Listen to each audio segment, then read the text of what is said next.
Hello and welcome back to Gaon connection. मेरा नाम है शिवानी गुप्ता और आप देख रहे हैं गांव कनेक्शन का गांव बुलेटिन। गांव बुलेटिन हमारी एक ऐसी कोशिश है जिससे हम बीते हफ्ते जो कुछ भी मुख्य ग्रामीण भारत में हुआ वो आप तक 7 खबरों के माध्यम से लेकर के आ सकें।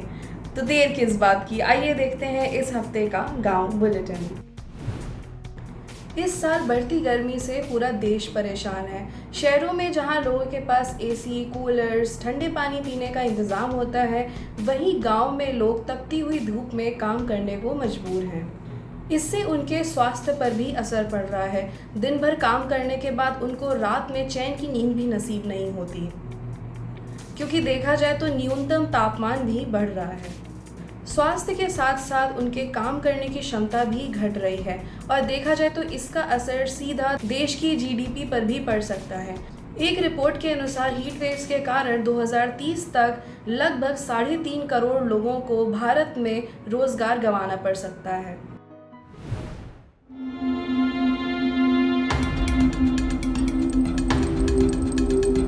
गर्मी को जैसे शरीर पर गर्मी आवत है, हाफनी हमरे सही शुरू हो जाते। गर्मी जब लागत है तो काम आँखें दिखात नहीं है। खाना में यहाँ जितनी देर बनाओ उतनी देर कि कत्ती हाली खाना बने बस भागो बाहर। लेकिन यहाँ तो 10 मिनट अगर धूप में खड़े हो जाओ तो समझ लो उल्टी और जो है सरमा दर्द, पेट दर्द, सब सारी बीमारियाँ जितने की कमाई नहीं उतने की इलाज हो जाती है।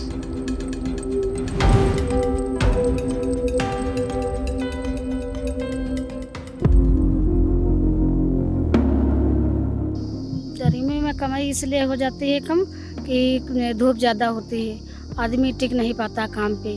और जो मान लो बड़ा आदमी जो काम कराता है तो कहता है यार इतनी धूप हो रही, जब हम नहीं ठाड़ पा रहे तो मजदूर कैसे करेगा, हमको तो 250 रुपये देना है, तो इसलिए काम हमारा होगा नहीं तो हमारा क्या फ़ायदा लगाने को। तो काम भी नहीं ज़्यादा लगता है और फिर आदमी खुद जी हट्ठा खा जाता है, जी मतलब घबराने लगता है, यार इतनी धूप हो रही हम कर नहीं पाएंगे, परेशानी आ जाती है। तो इसलिए आदमी नहीं जाता। जब आदमी जाएगा नहीं तो कमाई ऑटोमेटिक कम हो जाएगी कि भाई आज नहीं गए, कल गए थे 200 रुपये मिले, आज नहीं गए तो आज तो 50 ही नहीं मिले, तो इसीलिए दिक्कत आ जाती है। पिछले हफ्ते उत्तर प्रदेश के सीतापुर ज़िले में 22 साल के जयदयाल यादव जब अपने घर से खेतों की सिंचाई के लिए निकले तो वो कभी अपने घर वापस नहीं जा सके। उनकी वहीं पर गोली मारकर हत्या कर दी जाती है।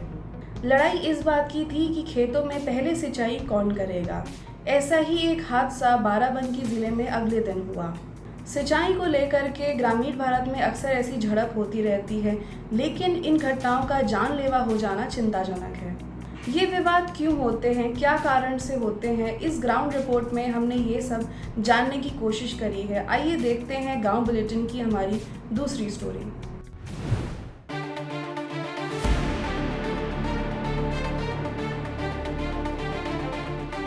भैया 4 दिन से सिंचाई कर रहे थे। 4 दिन में हमारा 2.5 बीघा खेत हुआ है। आज नहर चली गई है, अभी देखने आए तो पता चला है ही नहीं, दिन में तो पानी आता ही नहीं। आपका खेत नहर के पड़ूर, उसके बाद भी आप इंजन लगाकर सिंचाई कर रहे हैं। नाली तेरी सफाई न है, नाली में जते पता नहीं खत्म है सब, तो बहुत पुराने पहले नाली बनी रहे, उसका तो जते पता नहीं बचा, तो अब इंजन फसल बचाना है तो सिंचाई तो करनी पड़ेगी।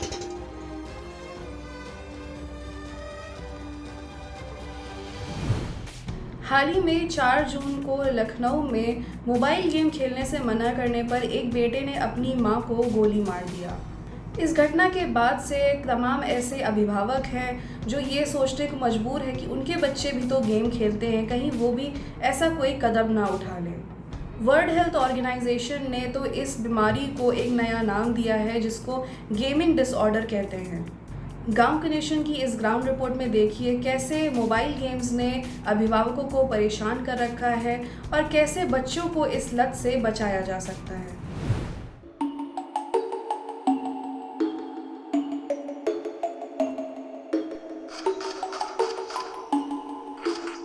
फेवरेट गेम कौन सा है आपका? क्रिकेट। क्रिकेट? लेकिन अब अच्छा नहीं लगता, गांव में कोई खेलता भी नहीं और बहुत धूप होती है, लेकिन मैं PUBG खेलता हूँ। पबजी? मेरे घर में फ़ोन नहीं था तो मम्मी पापा ने फ़ोन दिलाया ऑनलाइन क्लासेस के लिए, लेकिन मैं ऑनलाइन क्लासेस भी लेता था और बीच बीच में पबजी भी खेलता था। मेरे दोस्त एक खेलते थे तो मैं भी खेलता था। पहले हम लोगों को इतना नहीं मालूम था, बच्चे खाना नहीं खा रहे हैं, लो पकड़ लो बेटा खा लो, खाना खिला दिए, बैठे हैं जैसे नहीं खा रहे हैं तो दे दिया मोबाइल, खा लो खाना खा लेते हैं मोबाइल से।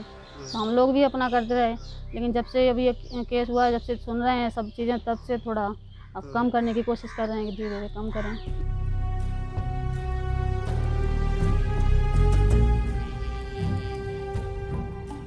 ये बिल्कुल रिसर्च बेस्ड चीज़ है, प्रूव्ड है कि अगर जैसा कंटेंट से हम एक्सपोज होते हैं, हम जो चीज़ें देखते हैं, जिस चीज़ में हम पूरा दिन है, हमारे इमोशंस यानी कि हमारे भाव, हमारे थॉट्स यानी कि हमारी सोच और हमारा बिहेवियर यानी कि हमारा व्यवहार, ये तीनों बिल्कुल वैसे ही होते चले जाते हैं। नोमोफोबिया एक नई कैटेगरी है, ये नया मेंटल डिसऑर्डर के नाम से ये आया है। नोमोफोबिया यहाँ तक क्रिएट हो जाता है। गांव-गांव में अब इंटरनेट पहुंच रहा है, इससे लोगों को काफ़ी ज़्यादा सुविधा हुई है, लेकिन इसके अपने दुष्परिणाम भी हैं। इसका एक असर बच्चों पर भी पड़ रहा है, क्योंकि अब वो ज़्यादा समय मोबाइल पर बिताने लगे हैं। इसकी वजह से वो कई सारी मानसिक बीमारियों का शिकार भी हो रहे हैं। गांव रेडियो से बातचीत में मनोवैज्ञानिक डॉक्टर नेहा आनंद बताती हैं कि कैसे मोबाइल गेम की लत से और इन बीमारियों से बच्चों को बचाया जा सकता है।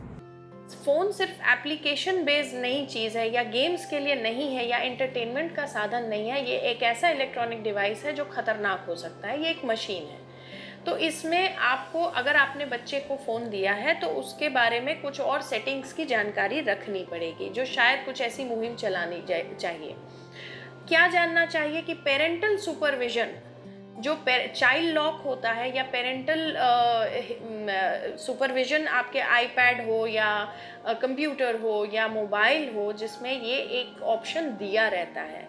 तो ये हम अगर बताते हैं ग्रामीण परिवेश में रहने वाले लोगों को कि भाई ये चीज़ आप बस ऑन कर दीजिए, ताकि आपको पता रहे कि आपका बच्चा क्या देख रहा है। और अगर आप दे भी रहे हैं तो अपने सामने देखें कि बच्चे क्या यूज़ कर रहे हैं, कौन से एप्लीकेशन डाउनलोड कर रहे हैं, कौन सा गेम खेल रहे हैं, कितनी देर खेल रहे हैं। ये कुछ देख रेख तो करनी पड़ेगी माता पिता को। और अगर आप इतना कर लेते हैं तो शायद, मैं ये तो नहीं कह रही हूँ कि एडिक्शन से बचा ले जाएंगे, लेकिन हाँ, कुछ कंट्रोल रहेगा कि बहुत घातक परिणाम नहीं होंगे अगर आप ये सुपरवाइज कर लेते हैं। अगले महीने 1 जुलाई से उड़ीसा के पुरी में जगन्नाथ रथ यात्रा शुरू होने वाली है। 800 साल पुराने जगन्नाथ मंदिर के इस वार्षिक उत्सव में भगवान जगन्नाथ, उनके भाई बलभद्र और उनकी बहन सुभद्रा के लिए 3 लकड़ी के रथों का निर्माण किया जा रहा है। बढ़ई और चित्रकार रात भर काम कर रहे हैं ताकि रथों का कार्य समय पर पूरा किया जा सके। पिछले 2 साल से कोरोना महामारी के कारण ये वार्षिक उत्सव बंद था, लेकिन इस बार लगभग 15 लाख भक्तों के आने की उम्मीद है। उड़ीसा में कई सारे ऐसे किसान हैं जो पहले धान की खेती करते थे, लेकिन अब वो लाल मिर्च की खेती शुरू कर रहे हैं। गांव बुलेटिन की इस स्टोरी में पढ़िए कैसे ये किसान लाल मिर्च की खेती से मुनाफा कमा रहे हैं।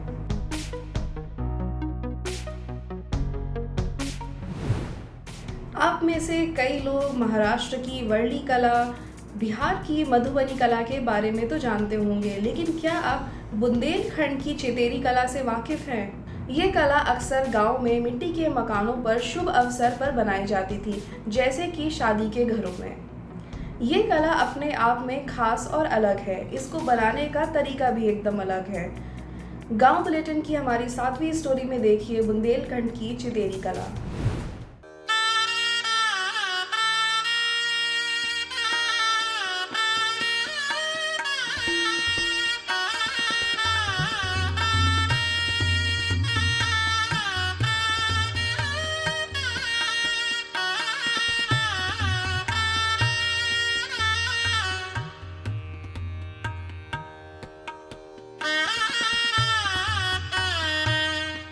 चितेरी का जो बनाने की प्रक्रिया है वो हर शुभ अवसरों पे बनाई जाती है आम लोगों के घरों में।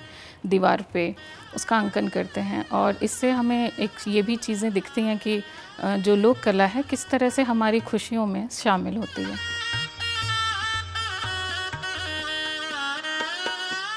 इसके बारे में ये है कि जब मंडप के पहले माता पूजन होती है उस दिन बनवा लिया जाता है, इसको सुबह ही बनवा दिया जाता है।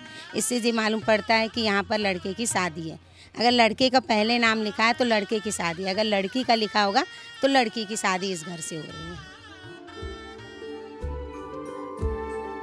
इससे पहले टिपाई करते हैं अपन लोग, टिपाई के बाद फिर कलर भरे जाते हैं, फिर खुलाई होती है। और ये अपने जितने भी शहर में मतलब ये शुभ कार्य होते हैं ना तो बनाए जाते हैं, शादी विवाह में मुख्य बनते हैं। जैसे कि गणेश जी कलश वाली और गेट पर बेल बनाते हैं, शुभ विवाह नाम सेनाई वाली।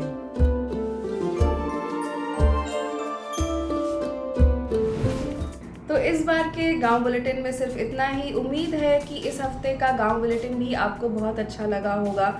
अगले हफ्ते हम फिर हाजिर होंगे गांव बुलेटिन का एक नया एपिसोड लेकर के। तब तक अपना ख्याल रखिए और बनाए रखिए अपना गांव कनेक्शन।